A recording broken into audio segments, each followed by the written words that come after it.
Retirement के लिए कितना कॉर्पस बनाना चाहिए, ये सवाल आप सभी के लिए सबसे अहम होना चाहिए। लेकिन जब जवाब ढूंढने निकलेंगे तो लोगों की गोल मोल बातें सुनकर क्लैरिटी कम, उलझन अधिक होगी। अगर आपको भी रिटायरमेंट कॉर्पस कैलकुलेशन से जुड़ी सभी बातें कॉम्प्लिकेटेड और हाई फंडू लगती हैं तो आज का वीडियो एकदम मिस ना करें। इससे सिंपल फॉर्मूला नहीं मिल पाएगा आपको ये जानने के लिए कि आपके पास रिटायरमेंट के वक्त कितनी रकम होनी चाहिए। हमारे साथ हैं मनी मंत्रा के फाउंडर विरल भट्ट। हाय विरल, कैसा बीत रहा है अगस्त का महीना ट्रम्प और त्योहारों की बौछारों के बीच। ट्रम्प, टैरिफ और त्योहार, ये सब इतना ऐसा डेडली कॉम्बिनेशन हो गया है कि क्या कहे। एक हम्म। दिन खुशी देता है और एक दिन निराशा देता है, बट ठीक है, यही जिंदगी है। हर दिन लगता है कि आज क्या नया आने वाला है, every two day be very like Frank, कुछ तो नया हो सकता है आज। यस। ठीक है, चलिए। सवाल अभी आज लेने के पहले ये बात बताना जरूरी है सभी को कि इस वीडियो में की गई बातें, बताई गई बातें सिर्फ और सिर्फ एजुकेशन पर्पस के लिए है। उससे आप रिकमेंडेशन समझने की गलती ना करें। तो जिन्होंने ये सवाल भेजा है वो अपना नाम नहीं बताना चाहते, कोई बात नहीं। उम्र है इनकी फिलहाल 48, 48 साल। 12 साल में यानी कि 60 साल की उम्र में इनको अपने पास करीब 4 से 5 करोड़ जोड़ने हैं। फिलहाल इन्वेस्टमेंट के नाम पर इनके पास क्या है, क्विकली नजर डाल लेते हैं। इनके पास है ICICI Prudential equity and debt fund. ये एक अग्रेसिव हाइब्रिड फंड है। इसके अंदर इनका 16 लाख रुपए है। जिनको नहीं पता कि क्या होता है अग्रेसिव हाइब्रिड, तो भैया इनको मैंडेट मिला हुआ है सेबी से कि ये इक्विटी और इक्विटी रिलेटेड इंस्ट्रूमेंट में 65% से 80% पैसा निवेश करेंगे टोटल एसेट का, और डेट में 20 से 35%। दूसरा जो फंड इनके पोर्टफोलियो में फिलहाल है वो है क्वांट एब्सोल्यूट फंड, जिसे अब क्वांट अग्रेसिव हाइब्रिड फंड के नाम से जाना जाता है। वहां है 10 लाख, तो 16 + 10 इनके पास हो गए 26 लाख। 2 साल पहले इन्होंने निवेश किया है इन दोनों फंड में। आईसीआईसीआई वाले में 10 लाख किया था, क्वांट में 7 लाख किया था, और ये दोनों निवेश एकदम रिटायरमेंट को ही ध्यान में रखकर किया था। रिटर्न अच्छा खासा मिल गया है इनको इन दोनों पर 2 साल में ही। एक में 26 और एक में 20% के आसपास का। अब सवाल क्या है, अब ये चाहते हैं 35,000 की एसआईपी करना, और कह रहे हैं कि वो 10% हर साल बढ़ा सकते हैं, स्टेप अप कर सकते हैं। फंड जो उन्होंने सेलेक्ट किए हैं अपने लिए, Zerodha large and mid cap, ICICI Prudential equity and debt, Quant small cap, Motilal Oswal mid cap, जिसमें 10, 10, 5 और 10 इस तरीके से उन्होंने पैसे को एलोकेट किया है।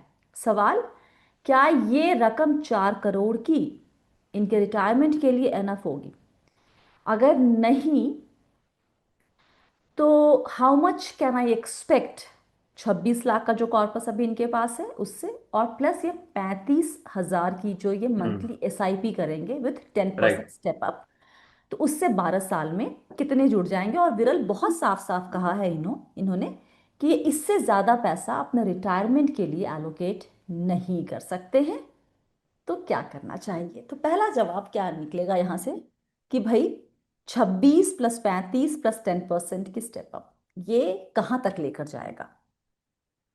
देखिए, काफी डिटेल में वैसे क्वेश्चन पूछा है। हम्म। क्लैरिटी तो उन्होंने दी है काफी हद तक कि क्या है क्या नहीं।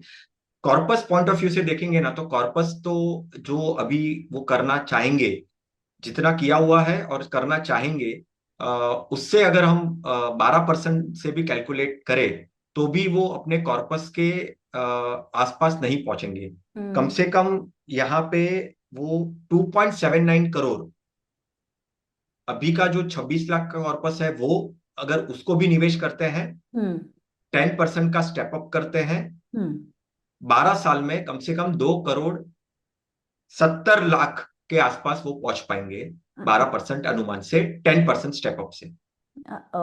काफी दूर है अपने जो इनके दिमाग में गोल है खुद के लिए, उससे तो काफी करेक्ट। दूर है। राइट। राइट, मोर देन अ और करोड़ इनका शॉर्टफॉल पड़ रहा है अगर 4 करोड़ जोड़ना चाहते हैं तो। हम्म। एब्सोल्युटली। कुछ स्ट्रेटेजीज सोच सकते हैं, हम्म। हालांकि उन्होंने ये एक पॉइंट क्लियरली कहा है। बट एक जस्ट जब मैं उसका कैलकुलेशन कर रहा था तब मैंने सोचा कि ये 10% के बदले अगर वो 20% का स्टेप अप करते हैं ना, हम्म। तो वो आसानी से वो अपने टारगेट के आसपास पहुंच जाएंगे।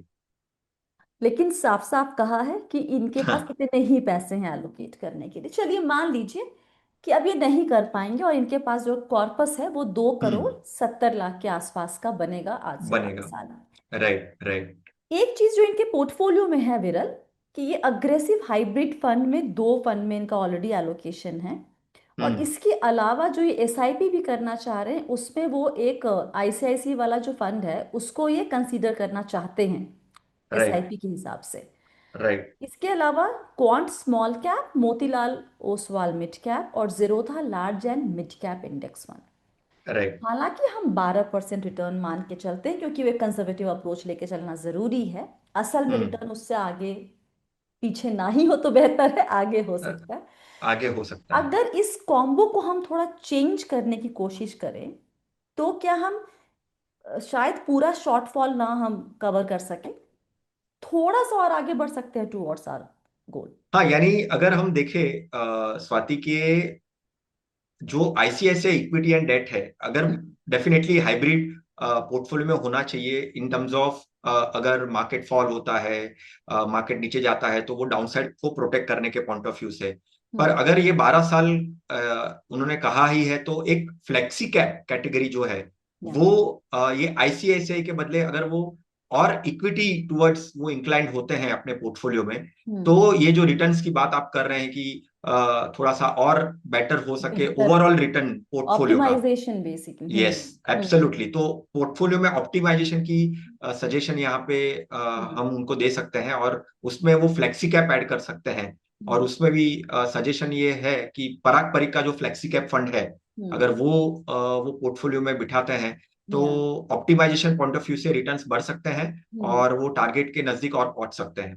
ओके। जो बाकी है जेरोधा के फंड है जो मोतीलाल उन्होंने सेलेक्ट किया हुआ है, और एक और फंड उन्होंने कौन सा लिया है, क्वांट स्मॉल कैप। क्वांट का स्मॉल कैप, राइट राइट। तो इन तीनों पर आपकी राय।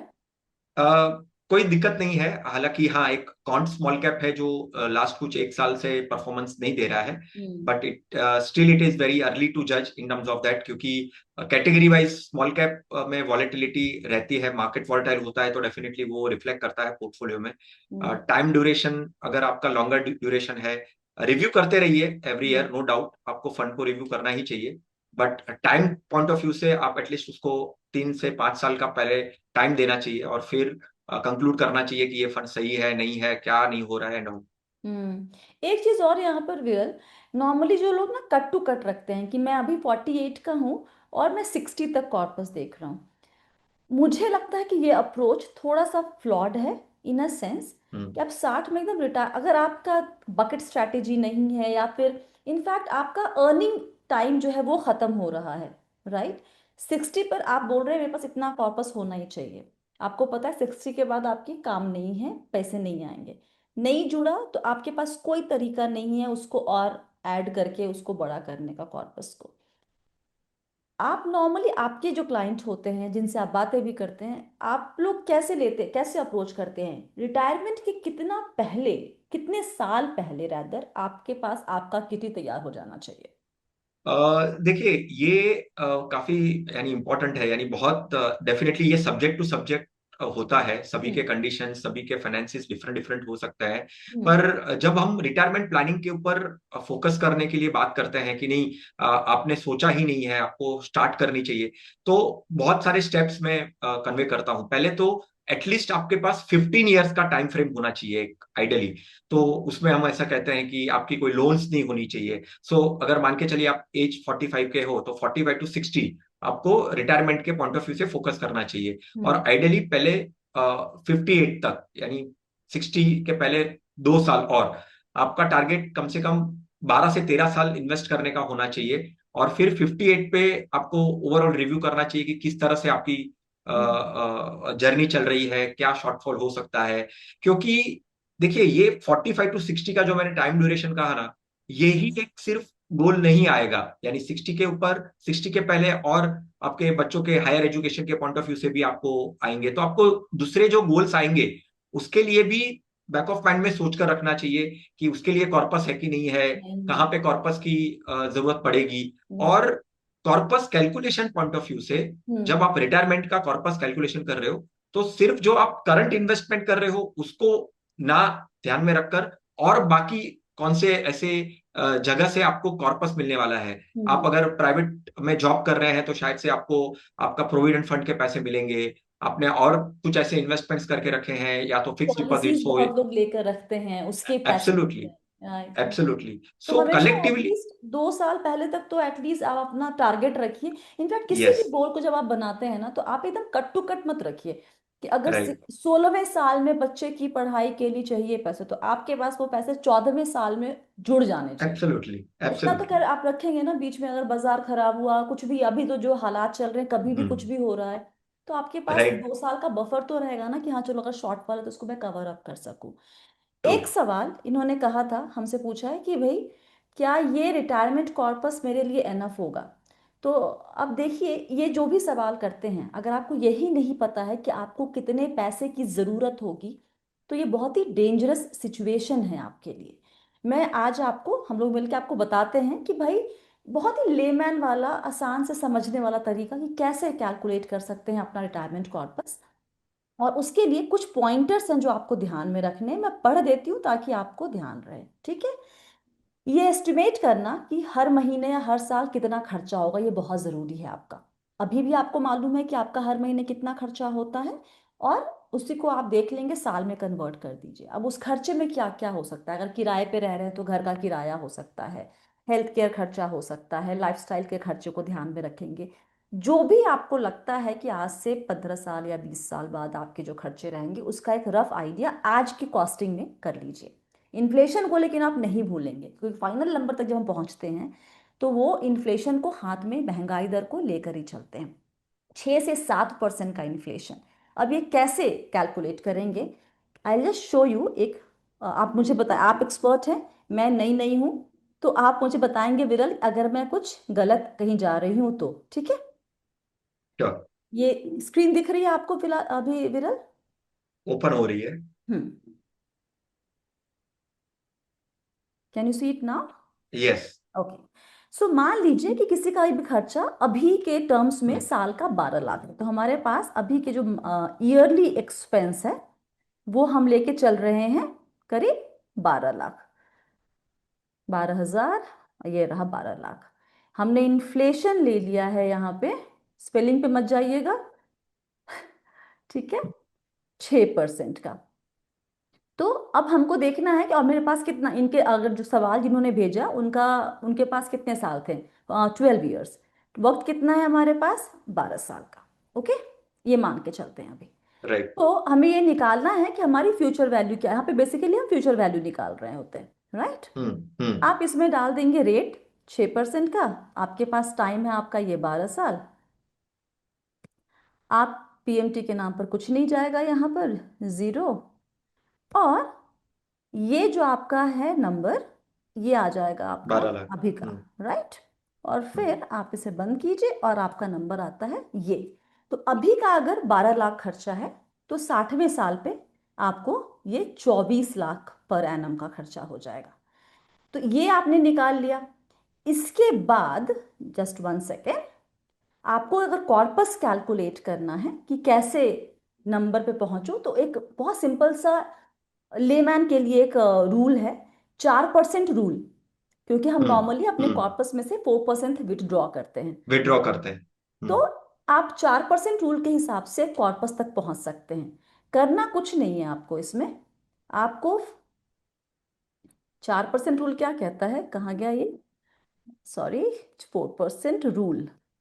ये रूल आपको बोलता है कि जो भी आपका ये नंबर आया है, हम्म। हम्म। इसको आप डिवाइड कर दीजिए 4% से,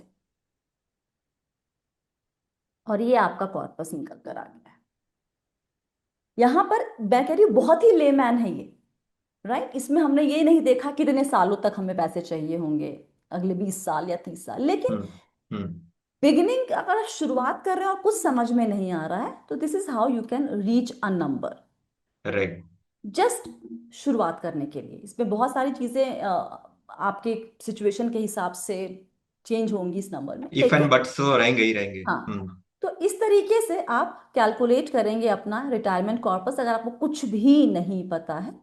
जैसा कि विरल ने कहा, कि जब आप रिटायरमेंट कॉर्पस तक पहुंच जाते हैं तो ये भी ध्यान रखना होता है आपको कि आपके ईपीएफ से कितने पैसे आ रहे हैं, बाकी हम्म। पॉलिसी से कितने पैसे आ रहे हैं, कहीं से कुछ किराया आ रहा है क्या, कोई पेंशन मिलता है क्या आपको, ये सब चीजें करके then you will reach a number.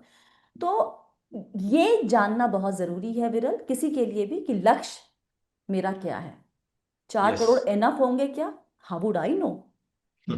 I won't, I cannot say, I cannot make a comment on that. So you have to right. find out कि आपके लिए क्या नंबर सही होगा। Anything else, Viral, we should add to this question?